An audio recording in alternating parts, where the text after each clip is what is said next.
राधे कृष्णा। जय श्री राधे, जय जय श्री राधे। प्रिय भक्तों, आप सभी को प्यार भरा प्रणाम। राधे राधे। मुझे पता है आप सब बहुत बिजी हैं, है ना? बहुत ही बिजी हैं क्योंकि ये फेस्टिव सीज़न है। अभी 2-3 दिन में हमारी बहुत ही प्यारा फेस्टिवल, बहुत ही फेमस फेस्टिवल दिवाली आने वाली है ना? तो दिवाली मनाते पहले, दिवाली कहने से ही हम लोग बहुत ही एंथुसियास्टिक हो जाते हैं, है ना? बहुत ही खुश हो जाते हैं, एंथुसियास्टिक हो जाते हैं क्योंकि त्योहार है। तो दिवाली सुनते ही, कोई भी फेस्टिवल आते हैं, हम लोग क्या करते हैं? सुबह सुबह स्नान कर कर नए नए कपड़े पहनना, बहुत सारे स्वीट्स लाना, स्वीट्स खाना, स्वीट्स बांटना और सबसे मिलने जाना, सब रिलेटिव्स को बुलाना, रिलेटिव्स के घर जाना, यही है ना? बट दीपावली की सही अर्थ, और एटलीस्ट इस दिवाली में हम लोग मीनिंगफुल दिवाली मनाएंगे। क्या करना है, कैसे मनाना है, किसको पूजना है, ये सब चीज़ें हम इस वीडियो में बताएंगे। दिवाली का मतलब क्या है? दीपावली तो लाइन पे दिया को जलाकर रखा है। दीपम, दीपम, दिया को लाइन पे रखा है, इसलिए दीपावली नाम पड़ा है। और ये कब हुआ नाम, कैसे हुआ नाम दीपावली? हम सबको पता है, श्री रामचंद्र महाप्रभु, प्रभु श्री रामचंद्र ने माता सीता और लक्ष्मण भैया के साथ 14 साल वनवास गए थे। जब लंकापति रावण को वध करने के बाद अयोध्या वापस लौटना था, लंका से अयोध्या आने के लिए उनको 21 दिन पड़ा। वो जो 21st डे जो आ रही है, वो दीपावली के दिन है। दिवाली के दिन हमारे रामचंद्र महाप्रभु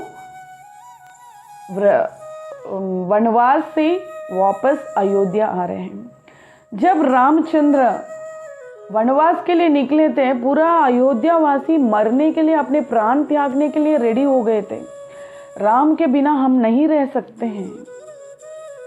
फिर भी उन लोग कैसे भी हिम्मत लेके रहे, क्योंकि जब राम जी वापस आएंगे, उनको स्वागत करने के लिए कौन रहेगा? उनको स्वागत करनी चाहिए, है ना? तो उनको स्वागत करने के लिए अयोध्यावासी ने अपने प्राण को पकड़कर राम के नाम जपते जपते राममयी उनका जीवन बिताया। फाइनली वो दिन आए हैं, राम जी वापस अयोध्या में आ रहे हैं। उस दिन तो पता है दिवाली किस दिन आती है? अमावस्या के दिन आती है। अमावस्या तो काली रात है, पूरी अंधेरा, कहीं चांद भी नहीं दिखती है उस दिन। तो इतनी अंधेरा में कैसे प्रभु को स्वागत करेंगे? तो अयोध्यावासी ने पूरा दीप जलाया, पूरा ज्योत जलाकर ज्योतिमय बना दिया अयोध्या को, भगवान को स्वागत करने। अब बात आ रही है, और दूसरी भी कारण है दिवाली में, नरकासुर की वध हुई। नरकासुर कौन था?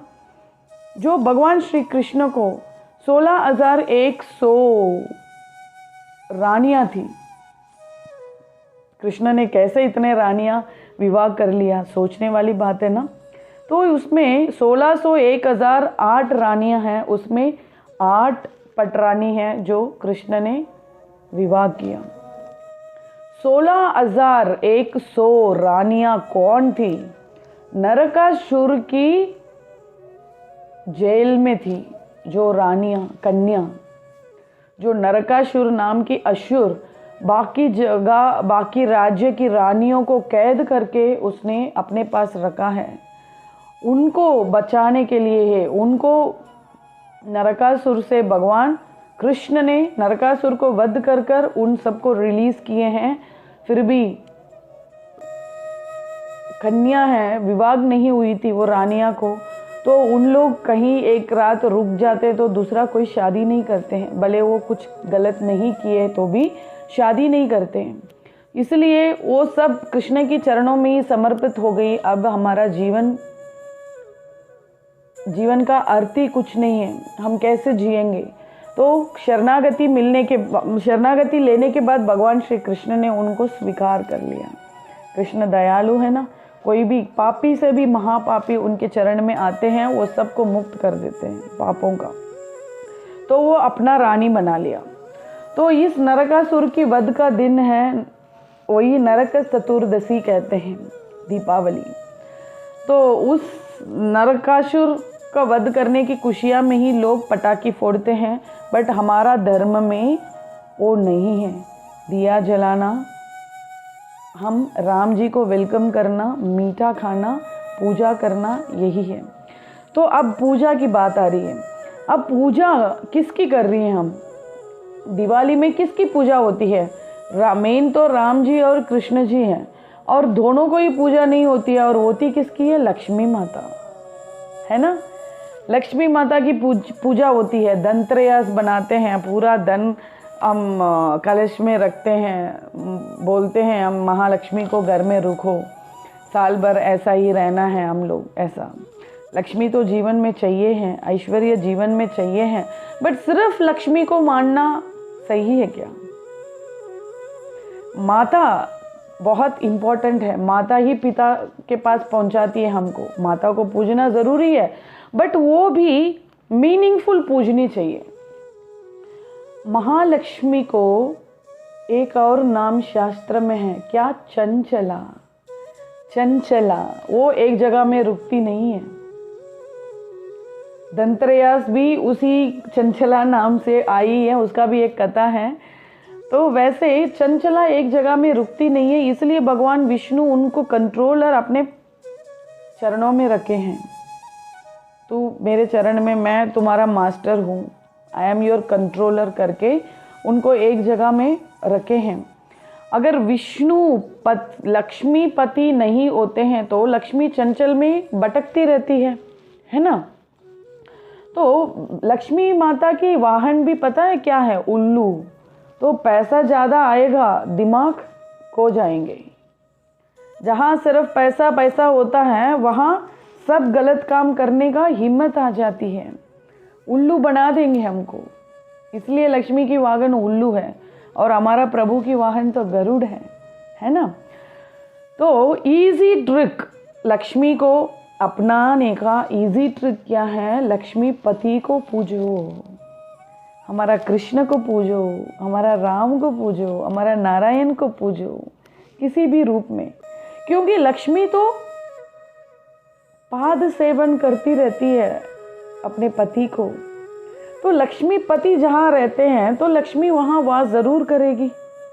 तो इसलिए कृष्ण भक्ति जो भी करते हैं उनको किसी ऐश्वर्य की कमी नहीं होती है, और किसी ऐश्वर्य को चाह भी नहीं होती है। क्योंकि भगवान तो गीता में कहा हुआ है, जो प्राप्त नहीं हुआ उसको भी प्राप्त करा दूंगा, और जो प्राप्त हुए हैं उसको भी मैं रक्षा कर दूंगा। तो सब हमको जो चाहिए और जो हमारे पास है वो सब चीज़ें रक्षा करने के लिए तो भगवान है। तो हमको और चीज़ें मांगने की कोई ज़रूरत ही नहीं है ना। तो इस दिवाली में दिया जलाओ, स्वीट्स खाओ, पूजा करो।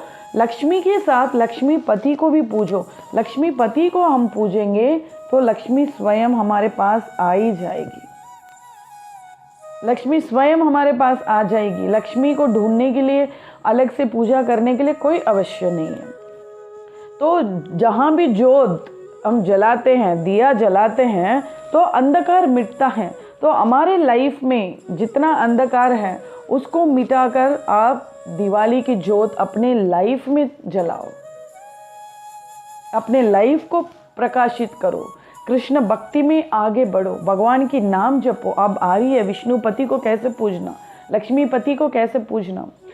भगवान ने भगवत गीता में कहा है ना, सर्वधर्मं परित्यज्य माम एक शरणं व्रज, अहम तो सर्व पापेभ्यो मोक्षयिष्यामि मा शुचः। भगवान ने कहा सब धर्मों को त्याग कर कर तो सिर्फ मेरे शरण में आओ, मैं तुम्हारा पाप को जलाकर मोक्ष प्राप्ति भी करा दूंगा। माँ शुचः, डोंट वरी, चिंता मत कर। तो भगवान ने बोला तू किसी भी स्थिति में हो, कैसे भी हो, कितना पापी से भी महापापी हो, तुमको मैं मुक्त दिला दूंगा, मेरे शरण में आ जाओ, आ जाओ, मेरे शरण में आ जाओ। अब भगवान की शरण में होना कैसे, भगवान की शरण में आना कैसे? ईजीएस्ट ट्रिक, सब चीज़ें भगवान ने हमारे लिए सरल बना के रखे हैं इस कलयुग में। क्या है कलयुग में? जो त्रेता युग में तपस्या किया, द्वापर युग में यज्ञ किया, वही कलयुग में क्या है? हरेर नाम हरेर नाम हरेर नाम केवलम। सिर्फ हरि, सिर्फ और सिर्फ हरि के नाम जपने से ही आपका सारा काम हो जाएगा। हरि का नाम जपने से ही हरि मिल जाते हैं। हरि मिल जाएंगे तो हरि का अर्धांगिनी माता लक्ष्मी भी साथ आ जाती है। तो प्रिय भक्तों, अलग से पूजा कर कर उनको मनाने का कोई आवश्य नहीं है। और लक्ष्मीपति को छोड़कर लक्ष्मी को मानेंगे तभी हमारा बुद्धि भ्रष्ट हो जाएगी, क्योंकि लक्ष्मी का दूसरा नाम चंचला है। तो हरि नाम में ही हरि छुपे हुए हैं। जितना हो सके उतना हरि नाम जपो। इस कलयुग में हरि नाम ही हरि से मिलवाता है, हरि नाम ही हरि भक्ति दिलाता है, हरि नाम ही हमारा पाप जलाता है, हरि नाम ही हमको मोक्ष प्राप्ति भी कराता है। तो इसलिए हरि नाम में ही तो नाम ही छुपे हुए हैं। कृष्ण का नाम और कृष्ण का रूप, कृष्ण का धाम में कोई अंतर नहीं है। तो प्रिय भक्तों, आप सब इस दिवाली, मीनिंगफुल दिवाली बनाना, ठीक है? मनाओ, कोई पटाखे फोड़कर हम एनवायरनमेंट को ख़राब नहीं करेंगे, है ना? हम खूब दिया जलाएंगे, हमारा कृष्ण को खूब श्रृंगार कर कर उनको खूब सारे भोग प्रसाद खिलाएंगे, भोग लगाएंगे। सबको भक्ति पूर्वक भक्ति सिखाओ, क्योंकि दिया जलाकर हमारी हैप्पीनेस, हमारा लाइफ की अंधकार को मिटाओ, हमारा बुद्धि की अंधकार को मिटाओ, अज्ञान को मिटाओ और ज्ञानी बनना। हरि नाम जपने का नियम लेना। दीपावली के शुभ दिन से हम लोग भक्ति में प्रवेश करना, भक्ति करने का। भगवत गीता क्या है, भगवत गीता को पढ़ना, भगवत गीता को समझना, भगवत गीता को सीखना, और जो भी हम एक्सपीरियंस कर रहे हैं, सीख रहे हैं, वो दूसरे को समझाओ। तो दूसरे को भी भक्ति पूर्वक, क्योंकि इस दुनिया में असली आनंद, असली खुशी, असली पीस कहाँ है? शांति भगवान की चरणों में, कहीं और नहीं, कहीं और नहीं। करोड़ करोड़ रुपया भी आपको मिल जाएगा, आपकी हृदय की शांति नहीं मिल सकता। एक बार राधे राधे कह दो, आपका हृदय की बाधा मिट जाएगी। तो आशा करती हूँ आप सबको ये वीडियो अच्छा लगा होगा। तो इस दिवाली को ज़रूर मीनिंगफुल मनाइए, खूब अच्छे से मनाइए। Wish you happy Diwali. सबका दिवाली की शुभकामनाएं हैं। अच्छे से दिवाली मनाओ, खूब सारे जोत जलाओ और अपने दिमाग भी जलाना, अज्ञान को मिटाना, और भक्ति का नाम का दिया भी जलाओ और खूब प्रकाशित में आनंद लो, कृष्ण के चरणों में आनंद लो। तो आशा करती हूँ ये वीडियो आपको अच्छा लगा होगा। प्लीज़ आप लोग पहली बार देख रहे होंगे तो ज़रूर सब्सक्राइब कीजिए और लाइक, कमेंट, शेयर, जितना हो सकता उतना शेयर कीजिए। सबको ज्ञान बांटो, सबको ज्ञान बांटो, सबको शेयर कीजिए। सब ये सुने और समझे दिवाली क्या है, दिवाली में क्या करना चाहिए, किसको पूजना चाहिए। तो नियम पूर्वक सब पूजें। अब तक आप सब्सक्राइब नहीं किया तो ज़रूर चैनल को सब्सक्राइब करें, और शेयर करते वक्त भी लोगों को बोलना ज़रूर चैनल को सब्सक्राइब करें और हमारे साथ जुड़े रहें, क्योंकि बहुत सारे और भी वीडियोस, इंस्पायरिंग वीडियोस आने वाली हैं, भक्ति वीडियोस हम सुनते रहेंगे और जीवन में आनंद लेते रहेंगे, भक्ति में आगे बढ़ते रहेंगे। राधे कृष्णा, जय श्री राधे, जय जय Shri Radhe. Wish you a happiest Diwali. Radhe Radhe.